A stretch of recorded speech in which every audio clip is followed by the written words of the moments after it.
네. 마이크 교체 때문에, 그리고 실은 저랑 반반 하시기로 했는데 다 지분을 소비하셔가지고 가슴이 아픕니다. 이거 PPT도 제가 한 거거든요. 네, 좀 그렇네요. 네. 저는 소개받은 대로 과학과 팀장이고 정민호라고 합니다. 앞에서 이제 영재고 입시에 관련된 거 다 설명하셨고, 그 다음에 저희 프로그램에 대해서도 말씀을 드렸으니까 저는 이제 저희 과학과 프로그램 하고 제가 드리고 싶은 말씀만 간략하게 드려서 어머니들 끝낼 수 있게 도와드릴게요. 우선 과학과 저희 프로그램은요, 8단계로 구성되어 있는 건 똑같습니다. 근데 다만 저희 같은 경우에는 과학과는 여기서 3단계까지는 공통으로 진행이 되고 4단계부터 영재고나 자사고, 과고 입시 준비하는 친구들 용과 밑에는 일반고 진행하는 친구들, 통합과학이라는 과목, 고등과정을 준비하는 형태로 구성이 되어 있습니다. 우선 첫 번째 고민이 조금 되실 만한 부분은 저희는 물리랑 화학만 진행을 합니다. 여기 중등과학도 마찬가지로 물리랑 화학만 진행을 해요. 그래서 보통 어머님들이 제가 이제 상담을 하면 생물이랑 지학은 왜 안 하느냐라고 물어보시는데, 생물지학의 경우는 입시 반년 전에 1년까지는 아니고 한 9개월 전에 여름 지나고 나서부터 출발해서 준비해도 됩니다. 그 두 과목은 암기 과목이니까 미리 감치 준비한다 해서 암기가 오래 가지도 않고요. 그렇다고 꼭 막 해야 되는 것만 몰아서 해야 될 때 같이 얹으면 애들이 효율이 훨씬 좋아요. 그래서 이제 저희는 두 과목을 따로 그렇게 빼놓고 물리랑 화학, 그리고 아시다시피 사실 과학 4과목 중에 물리랑 화학이 제일 어렵습니다. 그리고 저는 화학 담임이라서 화학은 암기 과목이 아닙니다. 상담하면 한 10분에 9분은 화학은 암기 과목이니까 라고 표현하시는데, 제가 그 소식을 들을 때마다 항상 슬퍼요. 화학은 암기 과목이 아닙니다. 네, 그냥 막 물론 시험 보기 전이라면 외워야 되니까 당연히 암기처럼 하는 건 맞지만 암기한다 해서 풀 수 있는 문제들이 나오지는 않아요. 그래서 물리랑 화학은 좀 더 오랜 기간을 두고 공부를 하셔야 되고, 생지는 정말 타이트하게 묶어서 보면 충분히 시험을 볼 수 있는 정도까지 완성이 되기 때문에 저희가 물리랑 화학 위주로 구성을 해서 수업을 진행을 합니다. 그래서 이렇게 4단계로 구성이 되어 있고요. 뒤에 4단계에는 고급 물리, 고급 화학, 일반 물리, 일반 화학, 그 다음에 영재고 준비반, 영재고 파이널반 이렇게 되어 있고요. 그 다음 일반고를 생각하는 친구한테는 물리원 화학원 개념 완성, 물리원 화학원 수능 특강. 그러니까 일반고나 자사고를 가는 친구들은 어쨌든 내신 문제는 수능형 문제에 가깝게 학평 문제 위주로 나오기 때문에 그걸 위한 EBS 교재 중심으로 가는 게 맞고요. 그 다음 이제 위에 영재고 입시랑 이런 걸 준비하는 친구들을 위해서는 일반 화학까지 공부를 하는 게 좋습니다. 지금 저희가 고급 물리와 고급 화학으로 빼놓은 거는 밑에 과정에서 하는 수능형 문제 중에 킬러 문제라고 할 수 있는 3점짜리, 시간 가장 오래 잡아먹는, 그리고 개념 여러 개 써야 되는 문제들 위주로 공부하는 타이밍이고요. 여기서부터가 영재고 입시나 또는 올림피아드를 위한 준비라고 보시면 되겠습니다. 그래서 저희는 이렇게 구성이 되어 있습니다. 첫 번째는 중등물리, 가장 기본 중에 기본이고요. 중등물리를 준비를 하는 친구들하고 하지 않는 친구들하고는 당장 화학원에서 차이가 좀 많이 나요. 그러니까 물리는 수학적인 사고를 베이스로 두기 때문에 상대적으로 수학이 괜찮은 친구들은 물리에서 부담을 오히려 덜해요. 그래서 물리가 재밌다고 얘기하는 친구들이 많은데, 화학 같은 경우에는 중등화학하고 고등화학하고 개념부터가 많이 다릅니다. 그래서 중등과학에서는 그냥 단순한 용어들을 연구하는 거고, 고등과정에 와서 이제 배웠던 그 개념들을 실제 이론에 접목시켜서 보는 거죠. 그래서 중등과학을 물리랑 화학이랑 둘 다 이렇게 강의를 보시고 고등과학으로 오시는 것이 학생들이 조금 상대적으로 부담을 덜 느낄 수 있는 방법이에요. 네, 그래서 6월에 그리고 7월에 총 12강을 진행을 하고요. 그 다음에 평가는 3회를 진행을 합니다. 그 다음 6월에 저희가 개강하는 이제 여기서부터가 실질적인 고등과정 또는 선행과정이라고 볼 수 있는 부분이라고 보시면 되는데요. 제가 화학원 수업을 하면 엄마들도 그렇고 아이들도 그렇고 화학이 어렵다는 얘기를 되게 많이 해요. 근데 어려운 게 맞습니다. 화학은 1이 더 어렵고요. 2가 훨씬 쉬워요. 그러니까 왜냐하면 2는 개념을 얘기하는 게 아니고 계산에 입각해서 풀이하는 것들이 많아요. 그러다 보니까 친구들이 이론이 조금 덜 되어 있어도 문제 풀면서 이론을 흡수하는 거죠. 마치 수학처럼. 수학에서도 저희가 앞에 이론 막 본다고 사실 문제 푸는 거 아니고 문제 막 풀다 보면 아 이게 이거였구나 이렇게 되는 것처럼 화학은 2가 그렇게 될 수 있는데 1은 처음부터 끝까지 다 이론입니다. 용어 나오고 개념 설명만 하고 그리고 뜬금없이 문제를 던져줘요. 그러니까 아이들이 할 때 와 이거는 이러면서 보통 손을 놔요. 막 오비탈이라던가 내가 알고 있는 건 원자가 다였는데 갑자기 오비탈 뭐 이런 거 던져주고 그리고 막 뭘 하라고 시키고 그러니까 아이들이 되게 힘들어해서 사실 저는 요 과목을 제가 교재를 요거를 선택을 일부러 저희가 했는데 여기 요 교재는 문제가 굉장히 쉽습니다. 그래서 교재 보실 줄 아는 어머님들은 가끔 이제 그런 얘기를 하세요. 너무 쉬운 거 아니냐. 아니요. 지금 개념도 흡수하기 힘들어 죽는데 문제까지 어려우면 한 3시간 듣고 엄마는 안 해요. 이러고 도망갑니다. 그러니까 지금 이 단계에서는 용어와 친숙해지고 조금 더 받아들일 준비를 한다라고 생각을 하시는 게 맞아요. 지금 아무리 뛰어난 친구들이라도 제가 지도를 해봤을 때 대부분은 다 힘들어해요. 왜냐하면 수학은 단계별로 올라가는 시스템이라면 과학은 중등 따로 고등 따로의 느낌이에요. 갑자기 벽이 확 올라오는 느낌이라서 우리 애가 중등과학은 되게 쉽게 듣고 재밌게 들었는데 고등 가니까 안 된다.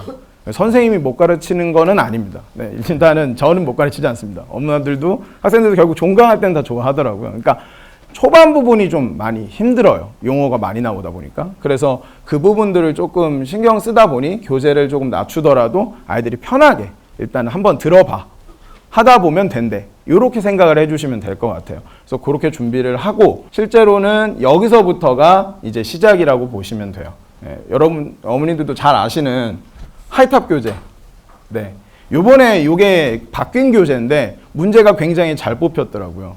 그러니까 잘 뽑혔다는 말씀은 수능형 문제들이 대부분 일반 시중 교재는 고등부는 다 수능형 기반으로 되어 있습니다. 근데 하이탑이 유일하게 일반 화학이나 일반 물리의 내용도 들어가 있어요.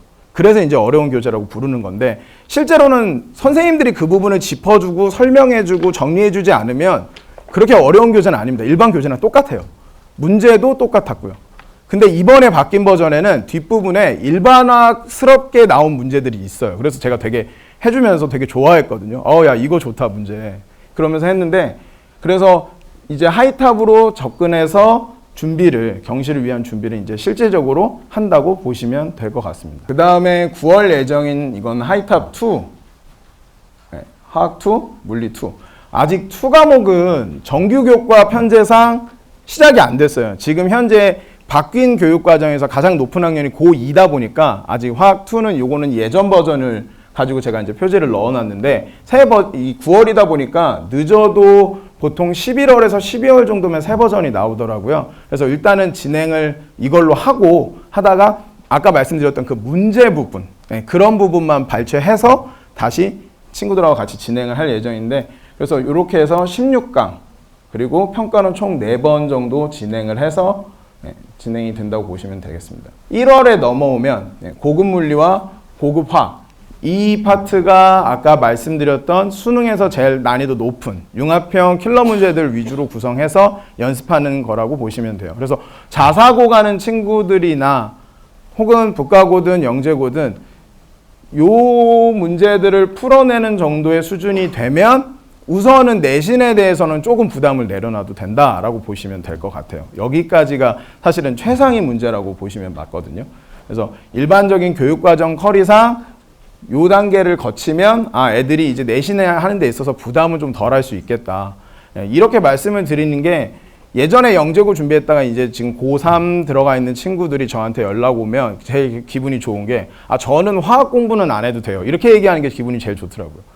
화학은 잘 보고 있냐? 뭐 이렇게 물어보면 저는 화학 공부는 안 하죠. 충분히 A 1등급 나오는데 뭐 화학을 따로 합니까? 이런 얘기를 하더라고요. 그러니까 여기 정도까지 준비를 하면 아이들이 이제 본인 스스로 혼자 내신 준비를 해도 크게 부담이 없다라고 보시면 될 것 같아요. 3월부터는 경시 대비반이라고 하는 물리 올림피아드하고 화학 올림피아드를 준비하는 과정입니다. 지금 어머님들 중에서 이제 초등 학생인 분들도 있고 그 다음에 중1, 중2 정도 되는 학부모님들이 좀 많으시던데 경시를 꼭 준비해야 되느냐라고 물어보시는 분들이 계시더라고요. 사실은.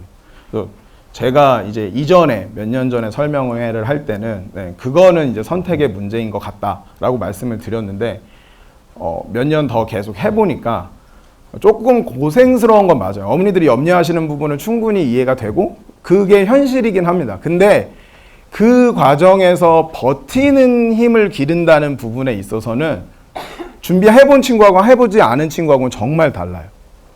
그래서 저희가 안 되는 친구를 그렇다고 막 하셔야 됩니다, 막 이렇게 하진 않지만 본인도 의욕이 있고 어머님도 조금 생각이 있으시다면 저는 경시를 반드시 준비하시는 것이 뒤에 자사고든 영재고든 국가고든 어느 공부를 하더라도 이 공부가 사실은 쉬운 공부가 아니에요. 이 공부를 하면서 아이들이 어떤 걸 많이 겪냐면 그 전까지는 문제를 배우면 당연히 풀리는 거고 시험 보면 당연히 잘 보는 거고 내가 해서 안 되는 게 어딨냐라고 생각을 하는데 수학이랑 저희 과학이랑 들어가는 시점이 비슷하잖아요. 요 시점에 들어오면서부터 애들이 드디어 멘붕이 터지기 시작을 해요. 10문제를 봤는데 반은 모르겠고 2문제를 풀어서 1문제를 부분 점수 맞는 현상이 와요. 네. 그러면 애들이 정수를 놔요, 이제. 아, 이거는 이런 공부다라고 받아들이는 게 아니라 내가 바본가 보다가 돼요, 사실은. 근데 그게 그런 게 아니거든요. 그런 공부가 아니에요. 그러니까 제가 어머니들한테 항상 강조드리는 게 경시는 이제까지 공부를 해오신 거하고 아이들이 공부를 해온 방법이라든가 이런 거하고는 전혀 다른 세계입니다. 그래서 경시를 위한 마인드는 아까 수학 선생님도 강조하셨던 것처럼 그냥 열심히 계속 꾸준히 밀어 넣는다. 아까 불독근성 이렇게 얘기하셨는데 저는 요즘 말로는 이제 존버라고 하잖아요. 그냥 버티면 이기는 거예요.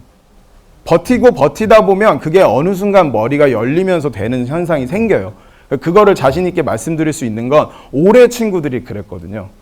제가 올해 애들 간담회 이제 학부모님들 올해 입시를 본 친구들 간담회를 하면서 어머니들 모시고 말씀을 드렸을 때 뭘 말씀드렸냐면 그분들이 이제 2년 전에부터 경시부터 해서 출발해서 같이 오신 분들인데 뭐라고 말씀드렸냐면 설명회 때 저희가 합격을 시키거나 입상을 시켜드릴 수는 있다라고 장담은 못 드린다. 하지만 아이들이 하드웨어적이나 소프트웨어적으로 공부를 하는 데 있어 마인드가 더 좋아진다라고는 저희가 자신 있게 말씀드릴 수 있다. 저희가 그렇게 관리를 해오겠다라고 말씀을 드렸는데 간담회 때 다시 그 얘기를 드렸어요. 2년 전에 기억을 하시느냐. 저희가 그 부분을 꼭 하겠다라고 제가 말씀을 드렸었는데 지금 1학년 때하고 3학년 때하고 애들 비교하면 다른 건 어머님들이 더 잘하실 것 같다라고 말씀드렸더니 어머니들이 다 끄덕끄덕 하면서 맞다고, 그래서 참 좋다고라고 얘기하시더라고요. 그래서 저는 이제 이전에는 사실은 경시에 대해서는 퀘스천 마크가 있는 경시 선생님이었는데 지금은 조금 자신 있게 이야기할 수 있는 것 같아요. 경시를 생각을 그렇다고 아이가 싫다고 하면 그거는 당연히 안 되는 거겠지만 아이가 한번 해보겠습니다라고 시작을 했다면 그때부터는 저희가 관리를 잘 하면 되는 거예요. 중간중간에 한 골백 번은 그만둔다고 얘기가 나와요. 그게 정상이고요. 심지어는 내신 준비하고 오면 학원 안 오는 친구도 있어요.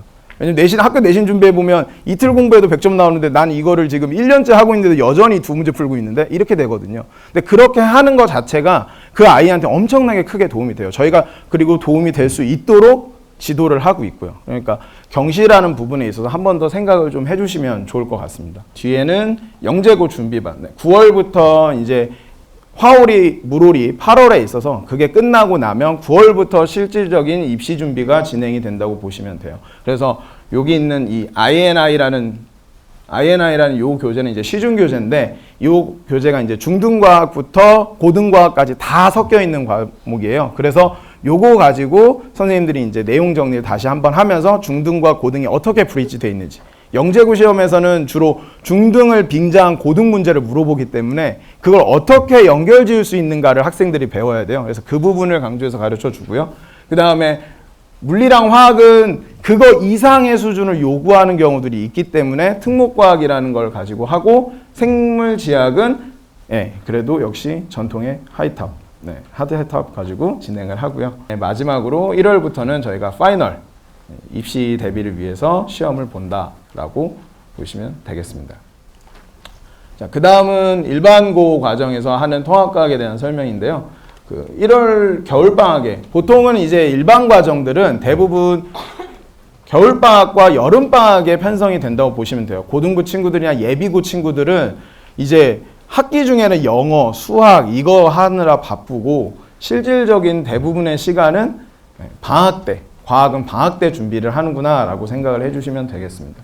그래서 1월에 겨울방학 특강으로 총 14강을 진행을 하고요. 그 다음에 여름에 기말고사가 끝난 이후에 개념 완성이란 반으로 물리학 1이랑 화학 1 공부를 하고 겨울방학에 실질적인 대비 문제인 수능 특강으로 12강 정도 진행이 된다고 보시면 되겠습니다. 지금 저희가 이제 밑에 요 세 과정의 경우는 일반고를 생각하는 친구들 위한 과정이고요. 위의 과정이 실질적인 어머님들이 이제 들어주셔야 될 내용들인데 아까도 말씀드렸다시피 사실은 아이들이 이 과정을 겪어오면 항상 매년 느끼는 거지만 굉장히 힘들어합니다. 어머님들도 되게 힘들어하시고요. 왜냐하면 당장 아이가 학원에서 이제 끝나고 오면 이제 막 와서 막 난리치는 애들도 있고 말 걸면 도망가는 애도 있고 막 문 쾅 닫고 안 나오고 막 한마디도 안 듣고 막 이런 현상이 생겨요. 어머니들. 그런데 애들이 또 집에서는 조금 어머니니까 그렇게 행동을 할 수 있는데 또 막상 학원에 와서는 같은 수준의 공부를 하는 친구들이 있다라는 부분이 굉장히 크거든요. 올해 그 2년간 계속 같이 온 이 친구들도 보면 친구들끼리 같이 시너지 효과가 굉장히 많이 나요. 그러니까 어떤 이야기까지도 하냐면 학교에 가면 공부에 관련된 거는 애들이랑 얘기할 게 없어요 라고 얘기를 하죠. 왜냐하면 그런 공부를 해보지도 않은 친구들이 대다수고 그리고 그런 준비를 한다는 것 자체에서도 아이들이 좀 프라이드가 생겨요. 그래서 그렇게 생각을 해주셔서 이 공부를 조금은 편안한 마음으로 시작을 하시는 것이 좀 낫다라는 거죠. 이게 굉장히 버겁거든요.